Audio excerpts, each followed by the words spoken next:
요즘 제가 살이 조금 찐 것 같습니다. 살찐 증거가 여기저기서 좀 나오고 있는데 아침에 이제 지난주부터 계속 그랬는데요. 설교를 하다 보면 넥타이가 자꾸 돌아가요, 옆으로. 얘가 왜 돌아갈까 생각을 해보니까 이게 배가 나와가지고 배가 미는 것 같아요. 그래가지고 제가 1부 때 또 그래가지고 2부 때 올라가서 스테이플러로 여기를 꼭 집어서 왔어요. 지금 이제 안 돌아갈 거예요. 딱 중간에 이제 안 돌아갑니다. 이쪽 아니고 이쪽이네요. 스테이플러 하나 딱 찍으니까 이 넥타이가 돌아가지가 않습니다. 제가 이걸 보면서 그런 생각을 했어요. 그렇다. 하나님께서 우리에게 말씀으로 임하셔서 우리의 인생을 잡아주셔야 돼요. 이 스테이플러처럼 탁 오셔가지고 이 넥타이와 와이셔츠를 꽉 잡듯이 요 작은 한 점이지만 요거 하나가 딱 잡아주니까 더 이상 뒤틀리지 않는 거예요. 아무리 제 배가 공격을 해도 이 넥타이는 요동하지 않습니다. 여러분 인생에는 여러분의 인생을 붙잡고 있는 이 하나님의 말씀이 있습니까? 하나님의 말씀, 사실은 말씀이 그냥 선포된다라고만 가지고는 이게 불가능합니다. 제가 스테이플러를 찍으면 이것을 잡아줄 것이라는 확신과 믿음과 이 스테이플러의 권위를 부여한 거죠. 이게 찍으면 된다. 말씀도 마찬가지예요. 만약 제가 부여하지 않았다면 이 찍는 역할을 안 했을 겁니다. 말씀이 아무리 들려도 이 말씀이 살아서 나에게 임재해서 나를 움직일 수 있다. 그리고 이 세상 가운데 역사할 수 있다라는 이 권위를 말씀에 부여하지 않으면 여러분이 아무리 많은 말씀을 들어도 그것은 여러분 인생의 그 어떤 역할도 하지 못할 겁니다. 말씀이 내 안에서 하나님의 권위를 가지고 역사하는가, 아니면 아무 권위 없이 지나가는 과객처럼 지나가는가, 이것에 따라 우리는 전혀 다른 인생을 살고 전혀 다른 삶을 살아가게 될 것입니다. 우리는 지난 시간에 아합과 엘리야의 유산에 대해서 설명을 했죠. 아합의 유산은 뭐였습니까? 남을 죽여서 나를 살리는 거. 그렇죠? 완전 세상이라 그랬어요. 엘리야의 유산은 뭐라 그랬죠? 나를 죽여서 다른 이들을 살리는 것이다. 여러분, 단순히 이 아합의 유산을 그 아합의 자손들만 받았다고 생각하면 안 됩니다. 이 유산은요, 아합이 살던 그 시대에 흐르던 기류예요, 조류예요. 그러니 아합이 이렇게 가르치고 자신의 아들에게 이런 모습을 보일 수밖에 없었던 것은 그 시대가 모두 다 그렇게 살아가고 있기 때문이었습니다. 오늘 본문에 등장하는 그 엘리사의 제자들, 즉 이 엘리사의 이 제자들이 있거든요. 이 선지생도들, 이 사람들조차도요, 어떤 면에서는 아합의 유산을 받은 자들이 아닐까라는 생각을 할 정도로 시대가 너무나도 악했습니다. 이제 엘리야가 떠나고 그 다음에 엘리사가 엘리야의 하나님의 언약이라는 유산을 받고 사역을 시작할 때 즈음이었어요. 오늘 본문이요. 엘리야가 이제 하나님께서 불러가시기 직전이었는데 엘리야가 엘리사에게 묻습니다. 엘리사야, 이름이 왜 이렇게 비슷해요? 엘리사야, 너 내가 뭘 해줬으면 좋겠니? 라고 물으니까 엘리사가 이렇게 말을 해요. 스승님, 선생님, 저에게요 갑절의 영감을 주십시오. 그러니까 엘리야가요, 갑절의 영감? 그건 좀 어려운데. 그건 엘리야가 할 수 있는 일이 아니었거든요. 그건 좀 어려운데. 엘리야가 그렇게 말합니다. 만약 하나님께서 나를 들려 올라가시게 하는 그 모습을 네가 본다면 네가 갑절의 은혜를, 영감을 얻을 것이고, 만약 그 모습을 보지 못한다면 넌 그걸 얻지 못할 거다. 그 뒤로부터 엘리사가 엘리야의 껌딱지가 되는 거예요. 딱 달라붙었어요. 스승님 어디를 가세요? 화장실 좀 가자. 같이 가요. 화장실 갈라 그러다 화장실에서 들림 받으면 어떡해요? 제가 안 볼 테니까 뒤로 돌아서서 있을게요. 이런 말은 없지만 그렇게 따라다니지 않았습니까? 엘리사가 엘리야를 그렇게 따라다니고 있었습니다. 그런데 이 제자라고 하는 사람들이 엘리사를 찾아오더니 그렇게 말을 해요. 선생님, 엘리야의 시대는 이제 끝났지 않습니까? 이제 당신의 시대인데 왜 자꾸 저 나이 많은 엘리야를, 곧 이제 없어질 텐데 자꾸 따라다닙니까? 그러니까 엘리사가 시끄럽다 그랬어요. 진짜 성경이요, 조용히 해라 그래요. 한번 읽어보세요. 조용히 해라, 잠잠해라. 그리고 엘리사는 엘리야를 계속 따라다녀요. 두 번째 여리고로 갔더니 여리고에 있는 선지생도들이 또 찾아오더니 똑같은 얘기를 하는 거예요. 왜 이제 힘도 없는 그 사람을 자꾸 따라다니냐고. 조용히 해라. 그러고 흩어졌어요. 여러분, 이 선지생도들은요, 엘리야가 만들었던 길갈에서 선지 학교에서 배웠던 학생들 아닙니까? 그러니까 사실 자기의 직속 상관은 누구냐면 엘리야예요. 엘리야에게 배웠단 말이에요.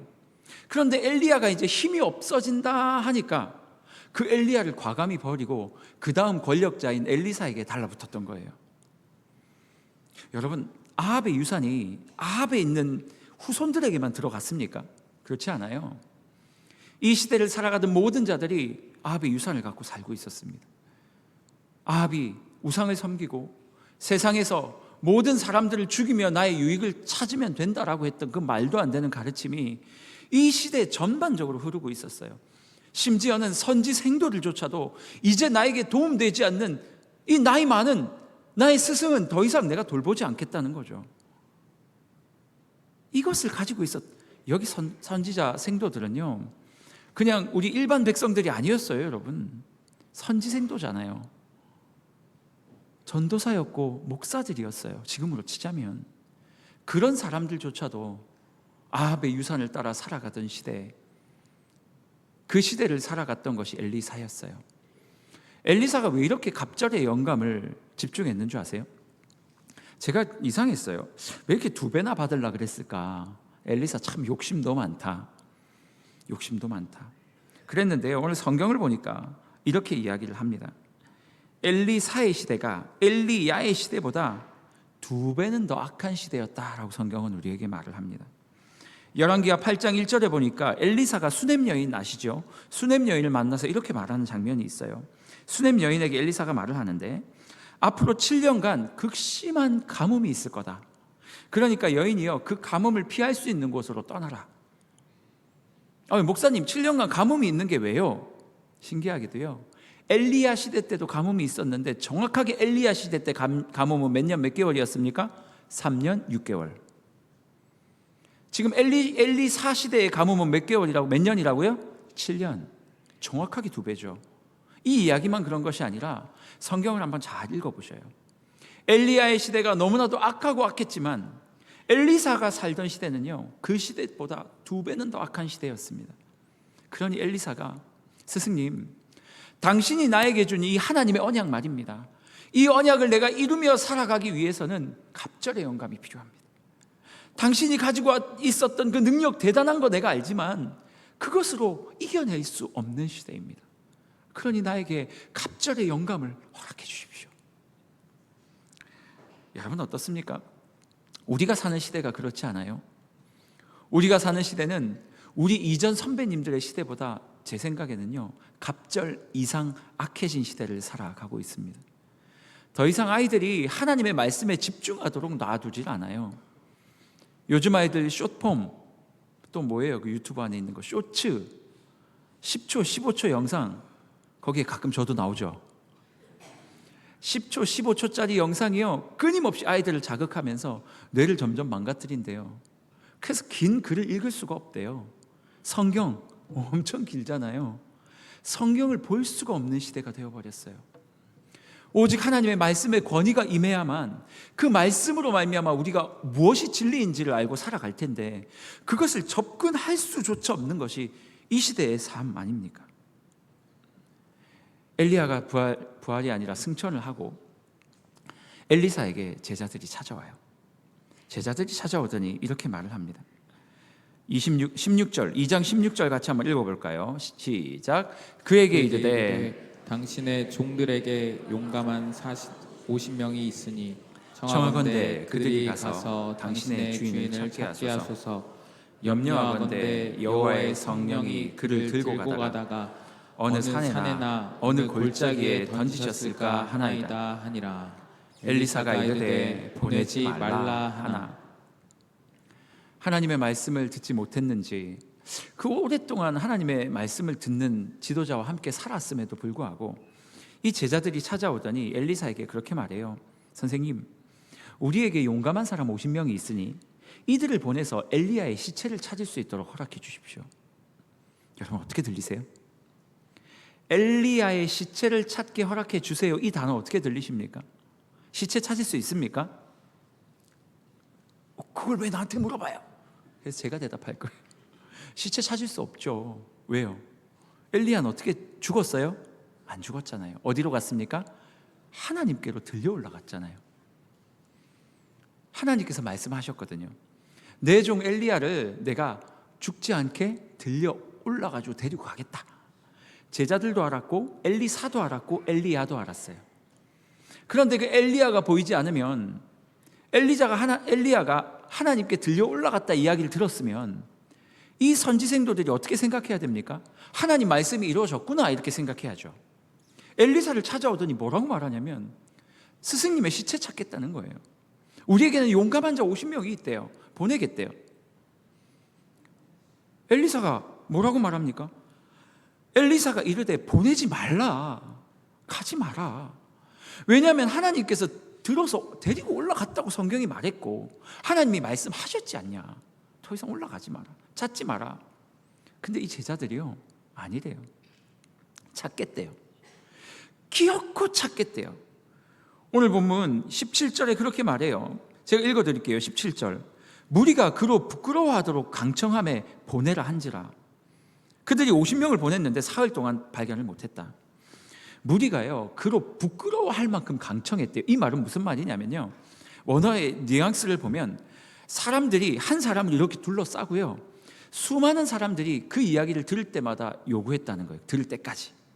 그러니까 어떻게 하냐면 목사님 춤춰주세요, 그런 거예요. 저보고 여러분들이 예를 들어 전 춤추지 못합니다. 근데 여러분들이 저를 둘러쌌어요. 춤출 때까지 기다릴 거예요. 목사님 춤춰 춤춰 춤춰 춤춰. 수백 명이 저에게 춤춰 춤춰 하는 거예요. 그럼 제가 어떻게 해요? 추는 거죠. 어쩔 수 없어요. 지금 그 말이에요. 제자들이요, 엘리사가 허락할 때까지 강청했대요. 그 무리가 말이에요. 엘리사가 공동체적으로 집요하게 설득을 하니 어쩔 수 없이 그럼 갔다 와라. 하나님께서 주신 말씀도 못 믿고, 내가 지금 너희에게 엘리야의 시체는 여기 없다라고 말하는 이 말도 못 믿고, 너희가 가진 생각대로 어떻게 사람이 하늘을 날아가요? 어떻게 죽지 않고 하늘로 올라가냐고요? 말이 안 되는 얘기죠.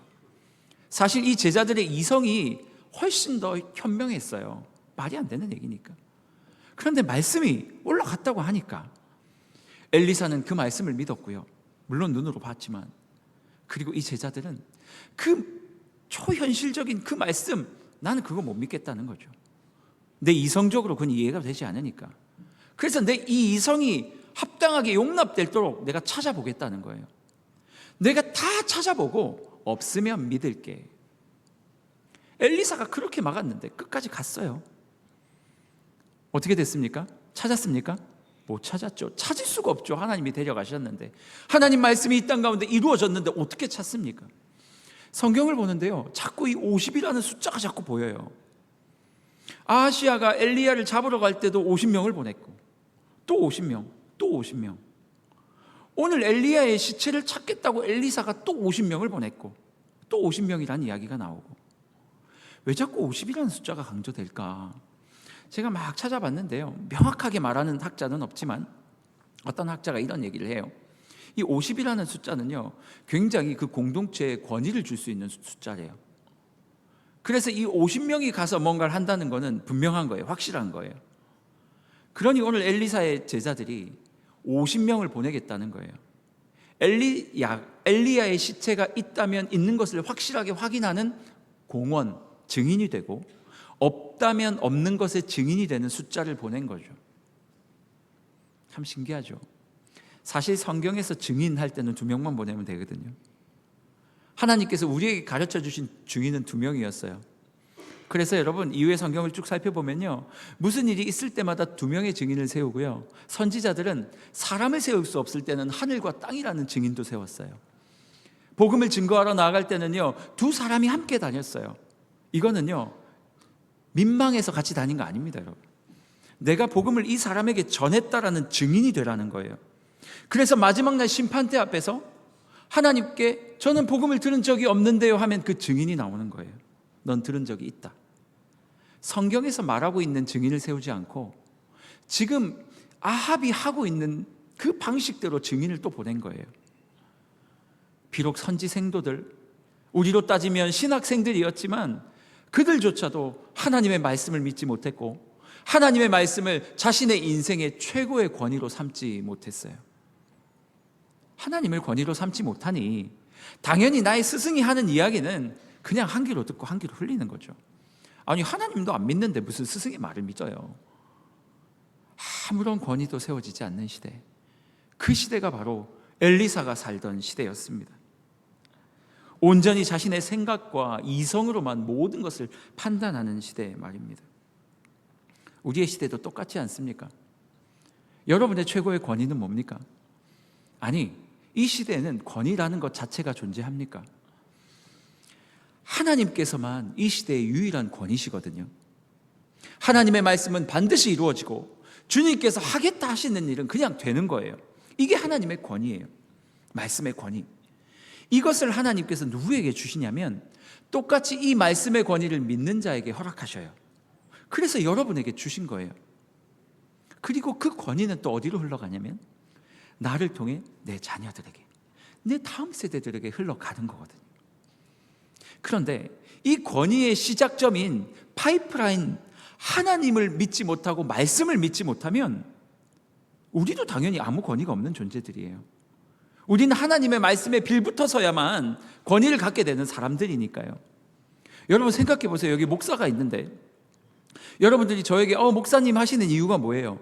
제가 말씀 전해서 그렇잖아요. 근데 제가 강단에 나와가지고 말씀은 안 전하고, 자, 오늘 본문은 국민일보 말고 경제신문 4편 세 번째 줄입니다. 자, 트럼프 대통령이요, 이러면서 제가 40분 동안 맨날 설교하고 갔다고 생각해 보세요. 누가 저를 하나님의 사람으로 인정하겠냐고요. 제가 목사가 되고 하나님의 말씀을 증거하고 여러분들에게 매주 30-40분씩 말씀을 증거할 수 있는 이 기회를 여러분이 저에게 허락하신 이유는 하나님의 말씀을 전하기 때문이에요. 하나님의 말씀의 권위가 저에게 오고 이 권위로 말미암아 하나님의 말씀이 여러분에게 흘러가는 거거든요. 똑같아요, 여러분. 요즘 권위가 있습니까? 가정 안에 하나도 권위가 없죠. 내 아들, 딸은 나를 보면서 하나님처럼 여긴다. 손 들어보세요. 들지 마세요. 요즘 그런 가정이 없죠. 우리가 사는 시대도 그래요. 권위가 완전히 상실된 시대. 그 이유는 뭐라고요? 하나님의 말씀을 우리가 믿지 못하기 때문이에요. 선생님들에게 아무 권위가 없죠. 뭐 학교 선생님들을 폭행했다는 기사들이 뜨더라고요. 제 눈을 의심했습니다. 이해가 안 됐어요. 그게 말이 돼? 그런데요, 그것이 이 세상이에요. 더 이상 선생님을 선생님으로 여기지 않아요. 우리 어릴 때 선생님들에게 많이 맞으면서 컸지 않습니까? 제 시대 때만 해도 그랬거든요. 하지만 누구 하나 선생님들께 대드는 사람은 없었어요. 안 맞으려고 도망가는 애는 있었지만 아무리 아파도 선생님이 뭔데 날 때려요 하는 청년 친구들은 없었어요. 아프지만 선생님께서 날 때리시면 내가 잘못했으니까 맞아야지, 선생님께 권위가 있었어요. 요즘에 어떻습니까? 그런 거 없습니다. 여러분들 집에서 그런 권위가 있으셔요? 엄마의 권위, 아빠의 권위가 있습니까?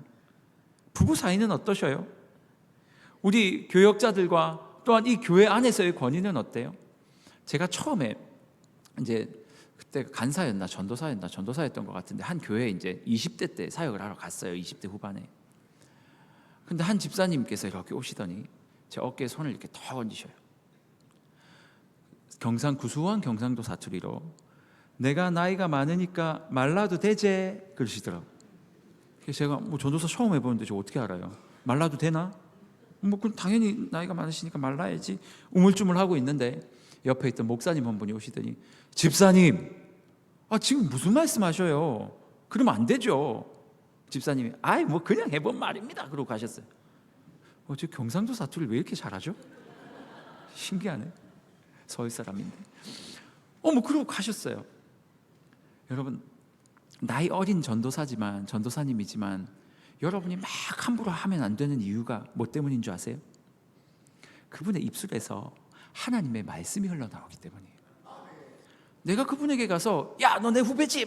야, 멍청이 바보 메롱, 막 그렇게 했다고 쳐보세요. 그 멍청이 바보 메롱이 앞에서 설교를 하는데 그 말씀이 들리겠냐고요.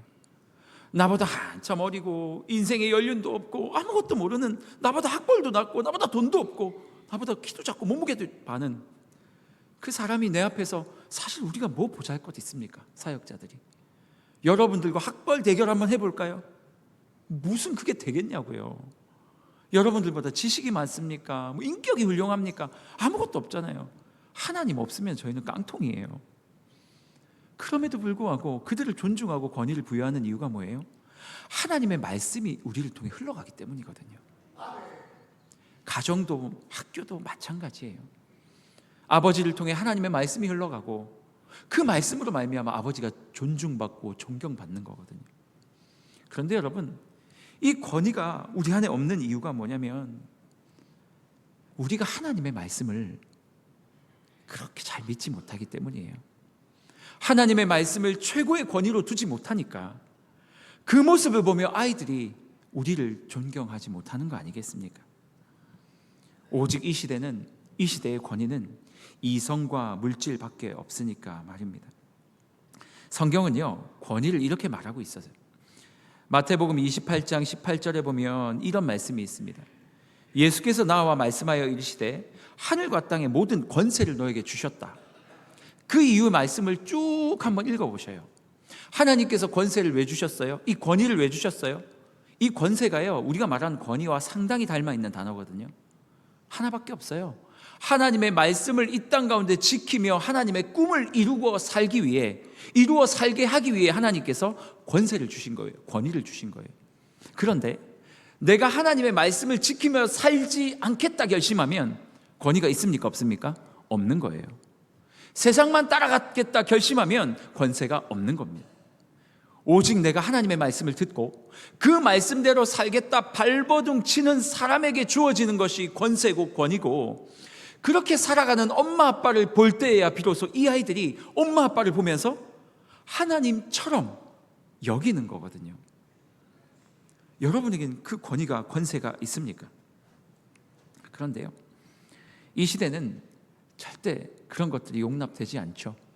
왜냐하면 이성과 그리고 물질만이 권위가 되니까 말이에요. 예전에 한번 신방을 갔는데 한 성도님이 확 얘기를 해요. 저에게 이야기를 다 했는데 제가 말하는 이야기가 본인의 마음에 탐탁지가 않았던 것 같아요. 본인이 A라는 답을 가지고 온 거예요. 그래서 조금 있다가 또 다른 목사님을 만나고 있는 거예요. 본인 교구 목사님도 아닌데. 그러더니 그 교구 목사님이 오시더니 하는 말이, 목사님, 본인이 원하는 답이 있는 것 같아요. 그러고 또 간 거예요. 이분이 여러 명의 목사님들을 만나시는 거예요. 그리고 아마 마지막 목사님이 자기가 원하는 답을 해줬나 봐요. 그래서 할렐루야 하고 가셨어요. 여러분, 우리의 신앙생활이 이렇지 않아요? 내가 원하는 대답을 하나님께서 주실 때까지, 아니면 내가 원하는 말씀이 나올 때까지 말씀을 읽는 거죠. 그럼 너무 좋겠다, 그렇죠? 한 번에 일독할 거니까. 내가 원하는 말씀은 절대 안 나올 거거든요. 여러분, 끊임없이 말씀하시면 그 말씀하시는 하나님의 권위를 인정하고 그 말씀을 인정하여 그 말씀대로 나를 막 구겨가지고 말씀대로 만들어야 되는데, 이 세상은 어떻게 만듭니까? 내가 원하는 대로 말씀을 구겨서 내 안에 집어넣지 않습니까? 이게 말씀의 권위가 없는 거예요. 하나님을 영적 권위자로 인정하지 않는 모습이란 말입니다. 이 시대도, 엘리사의 시대도 모든 사람들이 다 그렇게 살았어요. 이것은요, 나는 아니겠지 생각하시면 안 돼요. 이것은 시대의 사조, 물결이 우리를 그렇게 이끌어가기 때문이에요. 15세기, 16세기쯤에 이제 종교개혁이 일어날 그쯤에요, 문예부흥이라는 게 일어났습니다. 사람들이 15세기 이전까지만 해도, 16세기 이전까지만 해도 모든 관심이 신에게 있었어요. 그림을 그려도 천지창조, 빠밤. 아시죠 이거? 그림을 그려도 천지창조. 음악을 만들어도 다 하나님을 찬양하는 노래. 그런 노래만, 그런 음악만 발전했던 시절이었어요. 어느 순간 16세기가 쭉 지나가고 있는데 사람들이 이성의 눈을 뜨기 시작했어요. 우리가 좋아하는 르네상스, 문예부흥. 사람들이 이성의 눈을 뜨고 합리적으로 세상을 살펴보다 보니까 하나님을 찬양하고 이런 것 말고 사람에게 관심을 갖기 시작했어요. 그러더니 그림의 사조가 바뀌었어요. 이제는 사람을 그리기 시작해요. 둘 간의 사랑, 둘 간의 싸움. 하나님을 그리던 그림이 그렇게 바뀌더니 노래가 바뀌어가기 시작해요. 뭐 천지 창조, 뭐 하나님을 찬양하여라, 뭐 할렐루야 할렐루야 이런 찬양을 부르다가 갑자기 노래가 당신은 왜 나를 떠나갔나요? 막 이렇게 바뀌기 시작해요. 날 더 이상 사랑하지 않는 건가요? 사람들의 시각이 이제 인생에게, 내가 사는 시대에 여기에 막 집중되기 시작을 한 거예요. 그러더니 어떻게 되냐면 이제 계몽주의, 이제 우리가 교육을 하자, 이성주의가 발달하기 시작해요. 이제 하나님 뭐 뜬구름 잡는 얘기 이런 것들은 관심이 없어요. 어떻게 우리가 교육을 받으면, 어떻게 우리가 일을 하면 더 좋은 시대를 만들어갈 수 있을까? 사람들을 막 교육시키기 시작했어요. 그런데 이 교육받은 사람들이 나중에 어떻게 되는 줄 아세요? 교육받으면, 사람들이 똑똑해지면, 이성이 발전하면 이 세상이 유토피아가 될 줄 알았는데 이 사람들이 세계대전을 일으켰어요. 똑똑한 사람들끼리 모이더니 세계를 한번 지배해 볼까? 이 사람들이 세계대전을 일으켰고요. 결국은 1, 2차 세계대전을 통해서 사람들이 회의주의가 찾아오기 시작한 거예요. 아무것도 필요 없구나. 교육도 우리를 살릴 수 없고 무엇도 우리를 살릴 수 없구나. 그러더니, 제가 지금 무슨 얘기하는지 모르겠죠. 실존주의가 나왔어요. 조금 다 됐어요. 이제 실존주의까지 가면 돼요. 실존주의가 뭐냐면 지금 존재하는 내가 짱이다예요. 더 이상 저 하늘 위에 있는 거, 뭐 하나님의 말씀 이런 거 필요 없다. 뭐 보니까 교육을 그렇게 많이 받아도 전쟁이 일으키니까 끝나더만, 아무도 우리를 생각해 주지 않더만, 나만 잘 살면 되지 뭐, 지금 여기 서 있는 나만 중요한 거야. 그러더니 마지막으로 포스트 모더니즘, 더 이상의 권위도 없고 더 이상의 뭐 좋은 건 없는 거야. 내가 생각하는 대로 살면 그게 짱이다. 사람들이요, 하나님을 떠나가니까 이성에 집중하기 시작하고, 이성에 집중하다 보니까 욕심을 제어할 방법이 없는 거예요. 그러니 전쟁이 터지고, 전쟁이 나니 삐진 거죠. 회의주의가 드는 거죠. 그럼 난 모르겠어, 나 혼자 잘 살면 될 것 같아, 나 혼자 살래. 포스트 모더니즘, 내가 생각하는 게 옳은 거야. 그래, 너도 맞고 나도 맞아. 되게 좋아 보이죠. 우리 장로님 말도 맞고요, 저기 스님 말도 맞고요, 저기 어떤 사람 말도 맞고요, 다 맞는 거예요. 진리가 없어졌어요. 하나님의 말씀이 있지만 이것도 수많은 맞는 말씀 중에 하나. 세상에서 이성적으로 말하는 이야기가 들리면 그것도 맞는 것 중에 하나. 다 진리가 되어버렸어요. 탈권위와 탈진리화. 결국 여러분, 선지생도들이 살아가던 삶이 그런 삶이었어요. 하나님을 떠나니 아합의 문화가 들어왔고 바알의 문화가 들어오고 나니까 이제 더 이상 선생님의 말씀도 나는 모르겠고, 하나님의 말씀도 난 신경 쓰지 않겠고, 내가 원하는 이성, 내 눈에 보여야지, 엘리야의 시체를 보여야지, 아무리 찾았는데 없으면 하나님이 데려간 걸로 인정해 줄게. 그 대신 그 전까지는 하나님 아니라 하나님 할아버지가 얘기를 해도 나는 사람이 살아서 천국으로 이 회오리 바람 타고 들려 올라간다는 이 얘기는 못 믿겠는데, 스승인 엘리사가 아무리 만류해도, 주변에 있는 권사님, 목사님, 장로님들이 아무리 만류해도 내 눈으로 보지 않고는 난 믿을 수 없다 하고 세상으로 달려가는 것이 우리네 인생들 아닙니까? 여러분들 어떻게 살고 계십니까? 하나님의 말씀, 하나님께서 라고 말씀하시면 반드시 그 말씀이 이루어질 것을 믿으십니까? 진짜 믿으셔요? 우리의 삶이 하나님의 말씀을 최종적인 권위로 두는 그러한 삶이 되면 좋겠어요. 여러분들 똑똑한 거 제가 다 알거든요. 여러분이 어떻게 해서 성공했는지도 알고, 여러분이 얼마나 똑똑해서 책도 많이 읽는 것도 다 아는데요, 하나님의 말씀은 우리의 이성과 우리의 똑똑함과 비교할 수 없는 말씀이에요. 여러분이 아무리 똑똑해도 하나님의 말씀 앞에서는 그 어떤 것도 주장할 수 없는 그런 존재가 우리 아니냐고요. 하나님의 권위가 세워지면 세상의 질서가 회복될 줄 믿습니다. 하나님의 권위, 하나님의 말씀을 우리가 인정하고 그 말씀을 붙들고 살아가는 모습을 보이면 여러분들이 자녀들에게 야 그렇게 살면 안 되지라고 말하지 않아도 엄마 아버지가 살아가는 모습을 통해 자녀들이 여러분들을 보며 하나님처럼 여길 거예요. 혹시 이제 막 결혼한 신랑들 계셔요? 제가 꿀팁 하나 알려드릴까요? 이제 결혼을 준비하거나 이제 막 결혼한 분들 계시면 성경 공부 열심히 하세요. 나중에 아이가 태어나면요, 아빠들은 대부분 찬밥이에요. 엄마하고 친해져요. 그때 여러분이 살 길은 하나밖에 없어요. 하나님의 말씀의 권위를 가져서, 적어도 우리 아빠가 말씀하실 때는 성경 말씀하시고 하나님의 말씀하시는 분이다라는 걸 가지면 그 아이들이 여러분을 볼 때마다 하나님처럼 여러분을 보실 거예요. 아무것도 없는 목사지만 여러분들이 저를 보셨을 때 때때로 그 하나님의 권위를 100%는 아니겠지만 조금 엎어서 보시는 것처럼, 저는 부족하지만 여러분들을 그렇게 볼 거거든요. 여러분의 가정의 질서를 세우기 원하는 가정들이 있다면 하나님의 말씀을 붙드십시오. 그리고 그 말씀으로 씨름하는 모습을 자녀들에게 보여주십시오. 그러면 하나님께서 여러분의 가정에 놀라운 질서와 권위를 세워주실 줄 믿습니다.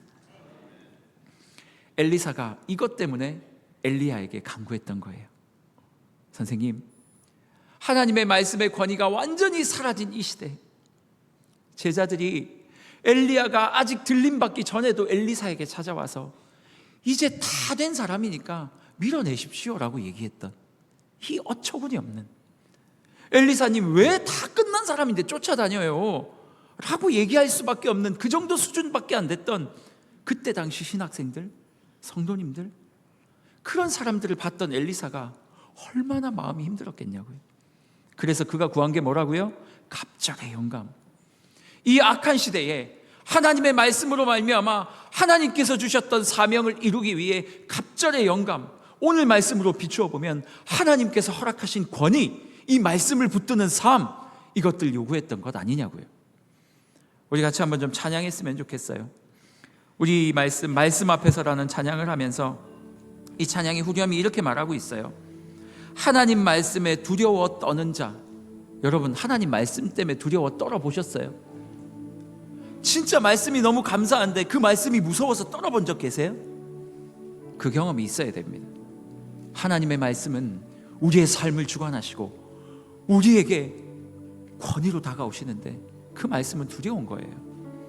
그리고 후렴에 이렇게 말해요. 그 말씀에 생명을 거는 자, 그 한 사람을 찾으신다. 그 한 사람을. 이 찬양하면서요, 하나님, 내가 하나님 말씀에 생명을 걸고 운명을 거는 그 엘리사와 같은 한 사람이 되게 하셔서 말씀의 권위와 가치가 완전히 무너진 이 시대 가운데 하나님의 놀라운 은혜를 경험하는 그 한 사람이 될 수 있도록, 그래서 내 가정을 지키고 내 다음 세대를 지켜내는 인생 될 수 있도록 도와달라는 마음으로 우리 같이 한번 이 찬양하기를 원합니다. 우리 이렇게 한번 찬양할까요? 말씀 앞에서 경외함으로 주께 홀로 섭니다. 말씀 앞에서 경외함으로 주께 홀로 섭니다. 생명의 말씀 읽고 순종해. 어떻게 한다고요? 주께 예배합니다. 기록된 말씀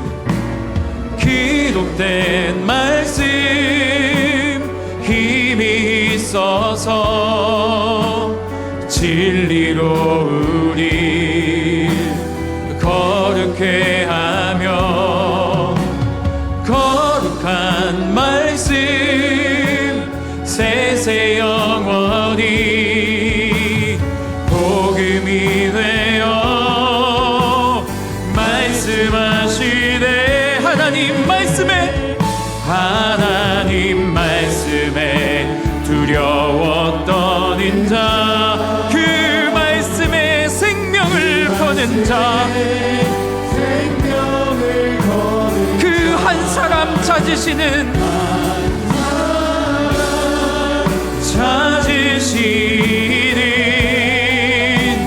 주님의 약속을 믿어. 하나님 말씀에 운명을 거는 자, 순종하며 주 따라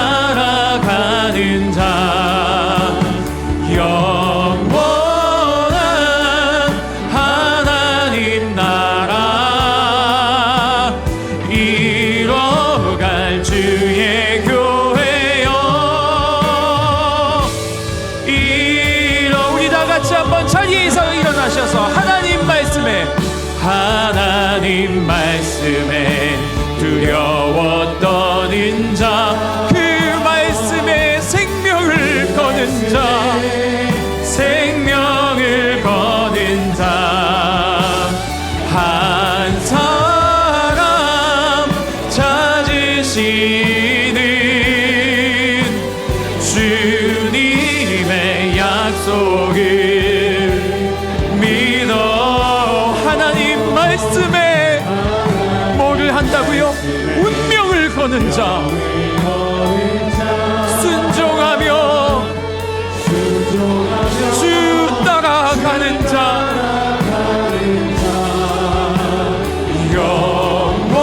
영원한 하나님 나라 이뤄갈 주의 교회요,